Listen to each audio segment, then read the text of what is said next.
Hello दोस्तों, आपका स्वागत है आपके अपने चैनल एजुकेशन गुफ्तगू में। अगर आपने इस चैनल को अभी तक सब्सक्राइब नहीं किया है तो प्लीज़ इस चैनल को ज़रूर सब्सक्राइब करें, लाइक करें और शेयर करें। आज हम जिस टॉपिक के ऊपर बात कर रहे हैं उस टॉपिक का नाम है education system of our India. जो इंडियन एजुकेशन न्यू पॉलिसीज़ जो बनी है उसके रिगार्डिंग बात करेंगे। तो उसके रिगार्डिंग बात करने से पहले बात करते हैं कि जो पुराना एजुकेशन सिस्टम था उसमें कई कमियां थी पुराने एजुकेशन सिस्टम में। तो उस कमियों को दूर करके कुछ नई पॉलिसीज़ लाई गई हैं। तो उन पॉलिसीज़ के रिगार्डिंग हम डिटेल में बात करेंगे, लेकिन उससे पहले बात करने से पहले कुछ फ़ायदे जान लेते हैं इन पॉलिसीज़ के। संजीव सर बताएंगे कि क्या फ़ायदे हैं? मोस्टली आप देखते हो कि हमारे लिए जो एजुकेशन है वो एक इतना इसका इम्पोर्टेंट रोल होता है हमारी लाइफ में कि आजकल हम देखते हैं कि जो पर्सन एक एजुकेटेड पर्सन है तो वो किसी भी फील्ड में अपना अच्छा परफॉर्म कर सकता है। अगर हम बात करें तो मोस्टली क्या होता है कि आजकल हम एजुकेटेड तो होते हैं, लेकिन क्या है कि प्रॉब्लम क्या होती है कि हम उस फील्ड में हम अपनी प्रॉपर कमांड नहीं कर पाते कई बार। तो क्या होता है कि अगर हमने मतलब जो ये नई आपको मयंक सर ने अभी बताया है, जो ये नई पॉलिसीज़ बनाई गई हैं गवर्नमेंट द्वारा, तो ये पॉलिसीज़ में यही किया गया कि हम एजुकेशन सिस्टम को कैसे इम्प्रूव कर सकते हैं। तो मेनली जो फोकस किया गया है कि बच्चों के अंदर जो है मेन स्किल्स को कैसे इम्प्रूव किया जाए। तो उससे रिलेटेड ये एजुकेशन सिस्टम जो इम्प्रूव किया गया है, इसके बारे में आगे हम आपको डिटेल में बताते हैं। आपको ये बता दूं कि ये जो एजुकेशन सिस्टम है 34 इयर्स के बाद चेंजेस लाई गई हैं। मतलब इंडियन एजुकेशन पॉलिसीज़ के अंदर आफ्टर 34 इयर्स इसमें चेंजेस लाई गई है। मेरा मानना ये है ये जो चेंजेस लाई गई हैं इंडियन एजुकेशन सिस्टम में, तो ये चेंजेस आगे जाकर बहुत अच्छा काम करने वाली है अगर गवर्नमेंट इसे अच्छे से एग्जीक्यूट करेगी। तो मतलब मेन फोकस क्या रहने वाला है कि गवर्नमेंट किस तरह से इन पॉलिसीज़ को एग्जीक्यूट करती है, क्योंकि उनके एग्जीक्यूशन प्रोसेस के ऊपर ही सब कुछ अब निर्भर करता है।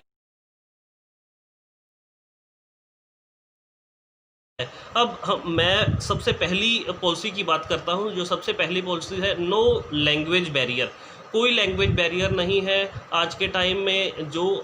जिस स्टूडेंट ने भी एजुकेशन लेनी है, 5th क्लास तक के स्टूडेंट की बात कर रहे हैं हम, अप टू 5th क्लास अपनी रीजनल लैंग्वेज में वो एजुकेशन ले सकता है बच्चा। रीजनल लैंग्वेज का मतलब क्या है? अगर पंजाब में है तो पंजाबी में आप उसी लैंग्वेज में आप एजुकेशन ले सकते हो, सारे सब्जेक्ट उसी लैंग्वेज में पढ़ सकते हो। ये नहीं है कि एक स्पेसिफिक लैंग्वेज, जैसे पहले था कि इंग्लिश लैंग्वेज में ही सारे सब्जेक्ट पढ़ने हैं, या पंजाबी लैंग्वेज में ही सारे सब्जेक्ट पढ़ने हैं, या हिंदी लैंग्वेज में ही सारे सब्जेक्ट पढ़ने हैं। आज के टाइम में अपनी रीजनल लैंग्वेज में ही सारे सब्जेक्ट कर सकता है। तो उन्होंने क्या किया है, जो लैंग्वेज का बैरियर है वो रिमूव कर दिया है। इसके कारण क्या होगा, खुद सोचिए कि एनरोलमेंट में बड़ी इंप्रूवमेंट आएगी। जो स्टूडेंट की एनरोलमेंट है वो बढ़ेगी आने वाले टाइम में। अगर एनरोलमेंट बढ़ेगी स्टूडेंट की, ऑटोमेटिकली ये आने वाली जो पीढ़ी है तो उनका भविष्य उज्जवल होने वाला।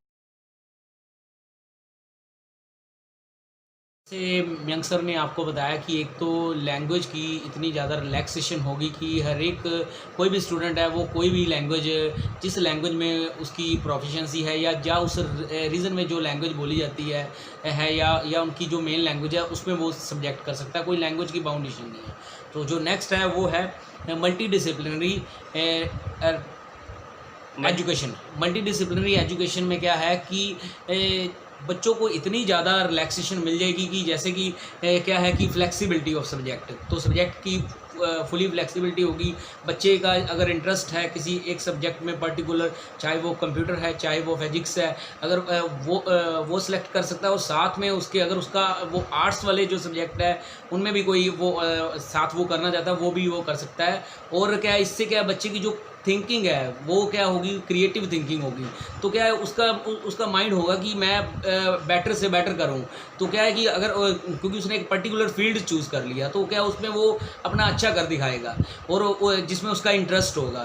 तो स्टार्टिंग से ही वो क्या है, उसका जो इंटरेस्ट है जिस चीज़ में होगा वो उसमें ही प्रॉपर प्रैक्टिकल फॉर्म में कर पाएगा। और उसका जो कम्युनिकेशन है वो भी क्या होगा, बहुत ही बेटर होगा। क्योंकि अब देखो बच्चों के ऊपर कोई स्टडी का नहीं हम बोलेंगे कि कोई फाउंडेशन होगी। बच्चा इंटरेस्टिंग पॉइंट से करेगा क्योंकि उसको पता है कि मेरा इस सब्जेक्ट में क्या होता है कि मोस्टली बच्चे कहते हैं कि हमारा मैथ में इंटरेस्ट है, तो वो स्टार्टिंग में ही मैथ्स में मैथ चूज़ कर सकते हैं, या वो कंप्यूटर में बहुत बच्चों का इंटरेस्ट होता है, तो देन वो क्या है लाइक कोडिंग कोई ना कोई लैंग्वेज चूज़ करके वहाँ पे C या C++ कोई ना कोई लैंग्वेज सीख के अपनी वो लैंग्वेज में कमांड प्रॉपर कर सकते हैं। और इसके बाद आपको बताता हूँ, लेकिन इस जो मल्टी डिसिप्लिनरी एजुकेशन की संजीव सर ने बात की, फ्लेक्सिबिलिटी तो आ जाएगी, लेकिन एक प्रॉब्लम भी आने वाली है। प्रॉब्लम ये आने वाली है, अगर मान लीजिए किसी बच्चे को नहीं पता कि उसने कौन सा सब्जेक्ट रखना है, तो उसके लिए जो स्कूल्स है, स्कूल्स को पहले से ही रेडी रहना पड़ेगा। तो एक प्रॉपर काउंसलिंग करनी पड़ेगी स्टूडेंट के साथ, ताकि स्टूडेंट को पता लग सके कि उसने कौन सा सब्जेक्ट रखना है, ताकि आने वाले टाइम में उसे कोई भी प्रॉब्लम ना आए और वो अच्छे से अपना सब्जेक्ट वो रख पाए।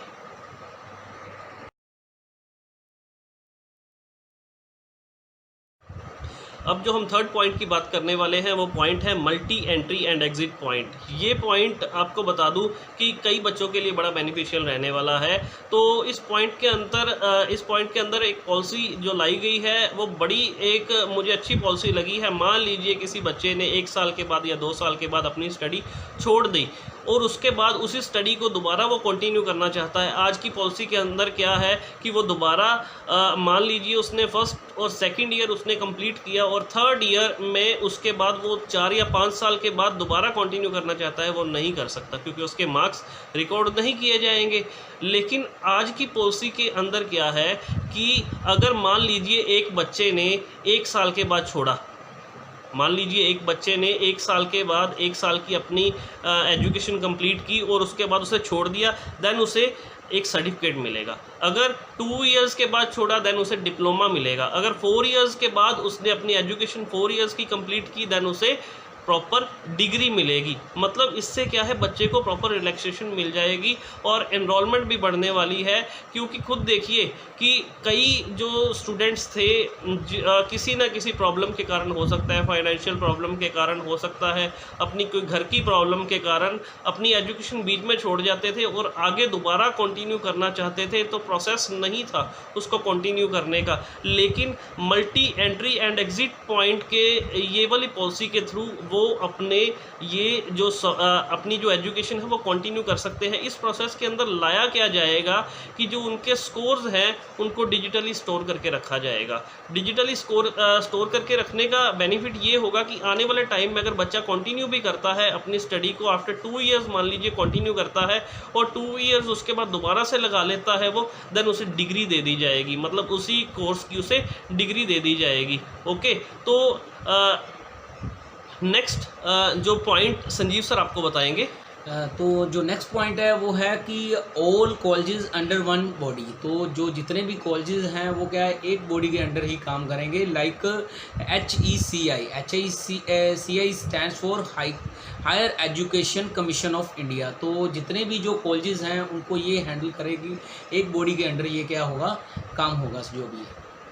तो नेक्स्ट इज़ नेक्स्ट पॉइंट है वोकेशनल एजुकेशन। वोकेशनल एजुकेशन की अगर बात करें तो आने वाले टाइम में ये वोकेशनल एजुकेशन की जो पॉलिसी है, इनका जो मेन फोकस है वो रहने वाला है स्किल्स के ऊपर। मतलब बच्चे की स्किल्स को किस तरह से इम्प्रूव किया जाएगा। 6th ऑनवर्ड कोई भी बच्चा अपना एक वोकेशनल सब्जेक्ट चूज़ कर सकता है। लाइक कोई बच्चा अगर कोडिंग करना चाहता है, कोडिंग में इंटरेस्ट है, तो वो कोडिंग रख सकता है। इसके अलावा कोडिंग का सब्जेक्ट रख सकता है। इसके अलावा किसी का पोइट्री में इंटरेस्ट है देन वो पोइट्री का सब्जेक्ट रख सकता है। किसी का आर्ट्स में इंटरेस्ट है तो देन वो आर्ट्स का रख सकता है। कंप्यूटर में इंटरेस्ट है तो देन वो अलग से कंप्यूटर की स्पेशलाइजेशन के लिए सब्जेक्ट रख सकता है। मतलब जो वोकेशनल एजुकेशन है ये बच्चे की स्किल को इम्प्रूव करेगी और एक मेन पॉइंट आपको बता दूं, रट्टाफिकेशन को ख़त्म करेगी। क्योंकि आज के टाइम में मोस्ट ऑफ द स्टूडेंट्स क्या कर रहे हैं, रट्टाफिकेशन कर रहे हैं। और रट्टाफिकेशन ख़त्म हो जाएगा क्योंकि उनका जो मेन स्किल्स जिस सब्जेक्ट में है वो अगर अपना सब्जेक्ट रख लेंगे देन ऑटोमेटिकली उनकी आप बोल सकते हैं उनका इंटरेस्ट इंक्रीज़ हो जाएगा। तो नेक्स्ट जो पॉइंट है अभी सर ने ये डिस्कस किया कि वोकेशनल स्टडी के ऊपर ध्यान दिया जाएगा। वोकेशनल के अंदर क्या है कि बच्चों के अंदर किस तरीके से स्किल्स को इम्प्रूव किया जाएगा। तो next point is the make over of report card. तो क्या है कि जैसे कि हम मोस्टली देखते हैं कि जब बच्चे का रिज़ल्ट आता है या बच्चे का रिपोर्ट कार्ड हम पेरेंट्स देखते हैं या रिपोर्ट कार्ड बच्चा देखता है, तो क्या है उसको ये होता है कि मेरे जो मार्क्स कम हैं या इतने आने चाहिए थे, इतने मार्क्स नहीं आए। तो क्या होगा कि आने वाले जो टाइम में अगर ये पॉलिसीज़ ये बनती हैं तो इससे क्या होगा कि एक बच्चे की जो मेन जो क्वालिटीज़ हैं, जो उनके अंदर जो स्किल्स हैं, और उनको भी क्या है like as a report card के अंदर ये काउंट किए जाएंगे कि जो बच्चों ने सीखा है, जो बच्चे के अंदर क्वालिटी है, जो जैसे कि अभी सर ने बताया कि वोकेशनल सब्जेक्ट में क्या होता है कि अलग अलग जैसे स्ट्रीम्स होती हैं, चाहे वो कंप्यूटर है, चाहे वो और कोई स्ट्रीम है, उसके अंदर स्किल्स को काउंट किया जाएगा। तो ये भी क्या है एक पॉइंट ऐड किया जाएगा। नेक्स्ट पॉइंट की हम बात करते हैं रीवैम्पर्ड बोर्ड एग्ज़ाम, क्योंकि आजकल के ये जो न्यू पॉलिसी के अंदर मेन फोकस उनका क्या चल रहा है, स्किल्स के ऊपर मेन फोकस चल रहा है। हो सकता है आने वाले टाइम में ये भी पॉलिसीज़ लाई जा सकती है कि जो ऑब्जेक्टिव एग्ज़ाम है उनको अलग से लिया जाए और सब्जेक्टिव एग्ज़ाम को अलग से लिया जाए। आने वाले टाइम में सेमेस्टर सिस्टम भी लाया जा सकता है। ओके, ये पॉलिसीज़ को इम्प्लीमेंट करने के बाद बच्चों का जो बर्डन है वो कम हो जाएगा, क्योंकि अगर मान लीजिए ऑब्जेक्टिव और सब्जेक्टिव को उन्होंने अलग कर दिया तो ऑटोमेटिकली क्या है बच्चे की स्किल्स भी इम्प्रूव होगी और बच्चे को पता लगेगा कि उसने करना क्या है। क्योंकि आजकल के टाइम में अगर 10th में देखते हैं कि ऑब्जेक्टिव और सब्जेक्टिव दोनों इकट्ठे लाए जा रहे हैं, तो कई बार बच्चा उसमें कंफ्यूज हो जाता है। लेकिन आने वाले टाइम में अगर ये पेपर्स को अलग अलग कर दिया जाएगा देन कोई प्रॉब्लम नहीं आने वाली है। और इसके अलावा अगर सेमेस्टर सिस्टम कर दिया जाएगा, सेमेस्टर सिस्टम से मेन बेनिफिट ये होने वाला है कि जो ओवर बर्डन है बच्चों के ऊपर वो नहीं पड़ेगा। तो जो नेक्स्ट हमारा जो पॉइंट है वो है डिजिटलाइजेशन। तो वैसे तो हम देख ही रहे हैं कि मोस्टली बहुत सारे ऐसे बोर्ड हैं जिन्होंने क्या है डिजिटल अपने जो सर्टिफिकेट्स दे रहे हैं कि बच्चा अगर कोई भी कोर्स कंप्लीट करता है तो उनका जो बच्चों ने अपना जो स्कोर कार्ड लेना होता है या रिपोर्ट कार्ड हम बोल सकते हैं वो लेना होता है, तो वो डिजिटल फॉर्म में ही देते हैं। तो ये क्या है, ये भी एक बहुत बड़ी चेंजेस है कि डिजिटलाइजेशन से बेनिफिट्स क्या होने वाला है कि ये क्या होगा कि मोस्टली जो रूरल एरिया हैं वहाँ पे भी ये क्या है कि इसका उनको बेनिफिट्स मिलेगा। और क्या है, और ई सोर्सेज से वो हमें काफ़ी सारे लाइक ई कोर्सेज हमें प्रोवाइड करेंगे। और ई कोर्सेज से हम बहुत सारे ऐसे कोर्सेज होंगे जो क्या है कि हम ऑनलाइन क्या है असेस कर सकते हैं कि आज की डेट में भी हम जैसे ऑनलाइन स्टडी कर रहे हैं। और वैसे आने वाले टाइम में ये क्या है कि अगर प्रॉपर ये पूरी तरह ये डिजिटल हो जाता है तो उसका बेनिफिट क्या होगा कि ऑनलाइन जो कोर्सेज हैं वो भी क्या है हम असेस कर सकते हैं। और इसमें मैं कुछ पॉइंट्स और ऐड करने वाला हूँ जो डिजिटलाइजेशन में, कि जो रूरल एरियाज़ हैं, रूरल एरियाज़ में इन केस की कोई उनकी रीजनल लैंग्वेज में ही कोशिश की जाएगी। गवर्नमेंट कोशिश करेगी कि उसी तरह के ही उन्हें कंसेप्ट उनकी रीजनल लैंग्वेज में ही दिए जाए, उनके तक पहुंचाए जाए। With the help of internet भी पहुंचाए जा सकते हैं, with the help of TV भी पहुंचाए जा सकते हैं। और इसके अलावा एक चीज़ का और ध्यान रखा जाएगा, जो डिफरेंटली एबल्ड बच्चे हैं उनके लिए साइन लैंग्वेज लाई जाए ताकि वो भी अपना फ्यूचर आने वाले टाइम में बना सके। ओके, ई कोर्सेज भी लाए जाएंगे नए। ई कोर्सेज लाने का बेनिफिट ये हो जाएगा बच्चा घर बैठे बैठाए भी स्टडी कर सकता है। अब हम नेक्स्ट पॉइंट की बात करते हैं, लोक विद्या।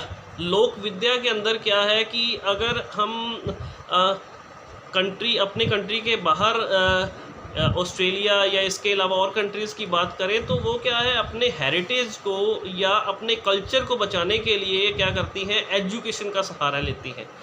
और ये जो अपनी न्यू पॉलिसीज़ हैं, जो इंडियन गवर्नमेंट ने जो ये न्यू पॉलिसीज़ के बारे में बताया है, तो इन न्यू पॉलिसीज़ में क्या किया जाएगा कि इंडियन कल्चर को किस तरीके से आगे लेके आया जाता है। मतलब हमें भी पता है कि अपने जो फार्मर्स हैं उनके अलग स्किल्स हैं, इसके अलावा कारपेंटर के अलग स्किल्स हैं, और भी कितने डिफरेंट स्किल्स हैं। उन स्किल्स को भी आगे लेके आया जाएगा, सभी को पता लगे कि इंडियन कल्चर ये है, और इंडियन हेरिटेज के बारे में भी पूरी डिटेल में लेके आया जाएगा इंडियन एजुकेशन सिस्टम में। और जो नेक्स्ट जो मेन जो आपको पॉइंट बताते हैं वो है एक्सपेंशन ऑफ एजुकेशन। तो इससे क्या होगा कि जो एजुकेशन है, जैसे हम कहते हैं कि हर एक बच्चे के घर पे एजुकेशन पहुंचनी चाहिए, और हर एक बच्चा क्या है कि गवर्नमेंट भी ये चाहती है कि हर एक बच्चा क्या है पढ़े लिखे और अपना फ्यूचर जो बेटर बना सकता है। तो क्या है कि इससे क्या होगा कि जो उनका जो अभी तक जो प्लान है कि वो उनका ये प्लान है कि 2030 तक 2030 तक उन्होंने उनका ये टारगेट है कि ये हर एक डिस्ट्रिक्ट में क्या है मल्टी डिसिप्लिनरी एजुकेशन सिस्टम लाया जाए, और जो उनका जो मेन टारगेट है, और इससे क्या होगा, और जो 2040 तक उनका क्या है कि हर एक मतलब कि ओवरऑल हर एक जगह पे ये क्या है ये सिस्टम इम्प्लीमेंट हो जाए। और क्या है कि इससे बेनिफिट क्या होगा कि सबसे ज़्यादा जो बेनिफिट होगा जो हम देखते हैं कि जो एनरोलमेंट पॉलिसीज़ जो एनरोलमेंट्स होती हैं स्टूडेंट्स की वो बहुत कम होती है, उससे भी क्या है एनरोलमेंट क्या है और होगी और बच्चों का और इंटरेस्ट बढ़ेगा। क्योंकि देखो कि अगर बच्चे को एक ऑप्शन मिल जाए कि उसका इंटरेस्ट इसमें है, ठीक है, और वो स्टार्टिंग में क्या होता है कि बच्चा जो +2 या करता है या 10th करता है, उसके बाद क्या है वो अपना स्ट्रीम चूज़ कर सकता है। तो अब क्या है कि अगर वो स्ट्रीम जिसमें उसका इंटरेस्ट है, अगर वो उस चीज़ को पहले उसको वो चूज़ कर लेगा, उसमें क्या है कि वो उसमें अपनी क्या है प्रोफिशिएंसी कर लेगा, और क्या उसमें वो अपनी जो स्किल्स है उनको इम्प्रूव कर लेगा। तो इससे क्या बहुत बेनिफिट होने वाला है आने वाले टाइम में, अगर ये सिस्टम होता है तो इम्प्लीमेंट जब भी होगा ये इम्प्लीमेंट होगा तो इससे बहुत ज़्यादा बेनिफिट मिलने वाला है। और आपको बता दूं ये सब कुछ अब डिपेंड किस पे करता है, इंडियन गवर्नमेंट पे डिपेंड करता है कि वो किस तरह से इन सारी पॉलिसीज़ को इम्प्लीमेंट करती है। और नेक्स्ट चीज़ आपको बता दूं कि जो इंडियन एजुकेशन जो सिस्टम है इसे ग्राउंड लेवल से, इसे बेसिक लेवल से उठाने की ज़रूरत है, तभी ही एजुकेशन में बदलाव आ सकता है। तो इन पॉलिसीज़ के थ्रू, इन पॉलिसीज़ को अगर सही से इम्प्लीमेंट किया जाएगा देन ग्राउंड लेवल से ही चेंजेस आपको दिखेंगी। और आपको ये भी पता है कि एजुकेशन इज़ द फ्यूचर, ठीक है, हर बच्चे का फ्यूचर किस पे डिपेंड करता है, एजुकेशन पे डिपेंड करता है। देन एजुकेशन की ये जो पॉलिसीज़ है सरकार अगर इसे बड़े अच्छे से इम्प्लीमेंट करेगी देन आने वाला टाइम बड़ा सिक्योर टाइम है मेरे according. Thank you. Thanks a lot.